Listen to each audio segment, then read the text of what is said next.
विदर्भातील नागपूर अमरावती विभागामध्ये बऱ्याच ग्रामपंचायती नगरपरिषद नगरपंचायतीहून 7 ते 8 वर्षाचा कालावधी लोटला आहे, परंतु अद्यापही नवनिर्माण नगरपरिषद नगरपंचायतीमधील कर्मचाऱ्यांच्या मागण्या शासन स्तरावर प्रलंबित आहे। या मागण्यासंदर्भात शासन स्तरावर विचारही केला जात नाही। माननीय मुख्यमंत्री श्री देवेंद्रजी फडणवीस साहेब हे विदर्भाचे लाडके सुपुत्र मुख्यमंत्री म्हणून कार्यरत आहे, परंतु विदर्भातील नगरपरिषद नगरपंचायतीच्या कर्मचाऱ्यांना शासन स्तरावर न्याय मिळत नाही, ही दुर्दैवी बाब आहे। यावेळेला आंदोलनकर्त्यांनी प्रमुख मागण्या मागितल्या, नेमक्या त्या मागण्या काय आहे जाणून घेऊया।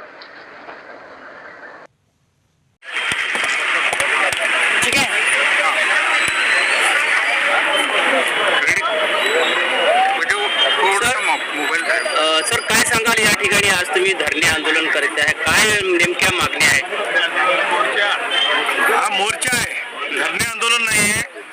राज्यातील नगरपालिका नगरपंचायतीच्या कर्मचाऱ्यांच्या तर मागण्या प्रलंबित आहेतच, परंतु विदर्भातील अमरावती आणि नागपूर विभागामध्ये ज्या नगरपालिका नगरपंचायती कर्मचारी आहेत, या सर्व कर्मचाऱ्यांच्या मागण्या या शासनादरबारी बऱ्याच दिवसापासून प्रलंबित आहेत आणि या राज्याचे मुख्यमंत्री माननीय देवेंद्रजी फडणवीस साहेब हे विदर्भाचे भूमिपुत्र आहेत, परंतु या राज्याच्या या विदर्भातील अमरावती नागपूर विभागातील जे नगरपालिका नगरपंचायतीचे कर्मचारी आहेत त्यांना आजपर्यंत सुद्धा न्याय मिळत नाही। म्हणून आज आम्ही हा मोर्चा या राज्याचे मुख्यमंत्री माननीय देवेंद्रजी फडणवीस साहेब यांचं लक्ष वेध करण्यासाठी आम्ही हा मोर्चा संविधान चौक ते विभागीय कार्यालयावर मोर्चा आयोजित केलेला आहे। किती कर्मचाऱ्यांचा प्रश्न आहे?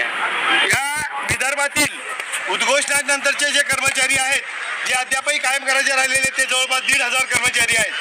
त्याच्यानंतर नगरपालिका नगरपंचायतीमध्ये स्थानिक कर्मचारी असतील, त्यांना सफाई कामगार असतील, त्यांच्या सेवानिवृत्तीचा प्रश्न आहे, वेतनाचा प्रश्न आहे, या बऱ्याच मागण्या या शासन स्तरावर प्रलंबित आहेत। या मागण्या संदर्भामध्ये अनेक वेळा राज्यस्तरीय आंदोलन करण्यात आलेले आहेत, परंतु आता भव्य आंदोलनाची दिशा ठरवण्यासाठी या सुरुवातीचं आंदोलन म्हणून फक्त या विदर्भाच्या नगरीपासून आम्ही सुरुवात करत आहोत आणि माननीय मुख्यमंत्र्यांनी या बाबीत निश्चितच दखल घ्यायला पाहिजे, कारण विदर्भातील अमरावती आणि नागपूर विभागातील कर्मचाऱ्यांच्या मागण्या संदर्भामध्ये शासन डुकूनही पाहत नाही, ही त्यांच्यासाठी फार दुर्दैवाची बाब आहे।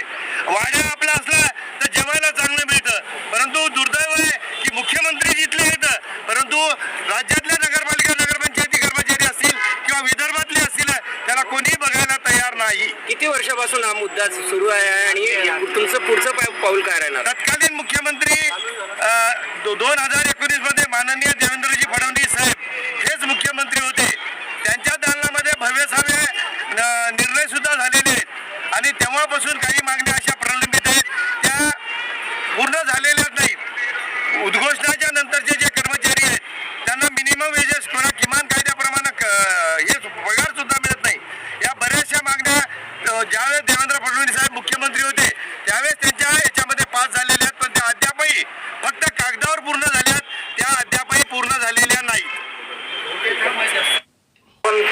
स्पष्टपणे अजून एकदा नाराज लोक इथं मीडियावाले आलेले आहेत, हा आवाज आपल्या शासनापर्यंत गेला पाहिजे।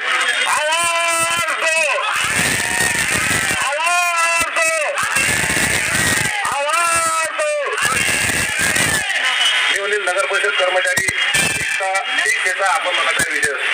नगर परिषद कर्मचारी एकतेचा, नगर परिषद कर्मचारी एकतेचा आवाज दो। हे सांगतोय बऱ्याच वर्षापासून नगर परिषद नगरपंचायत कर्मचाऱ्यांच्या मागण्या प्रलंबित आहेत।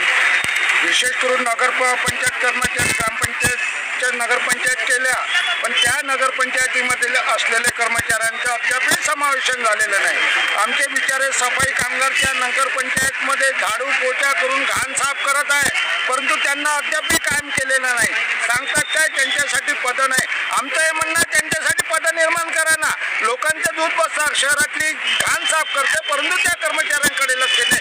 खास करून ही मागणी तर आम्ही लावून धरणार आहे आणि जर यानंतर केलं नाही प्रत्येक विभागावर मोर्चा काढून पूर्ण महाराष्ट्रातील नगरपरिषद नगरपंचायत कर्मचारी मुंबईला मोर्चा काढणार।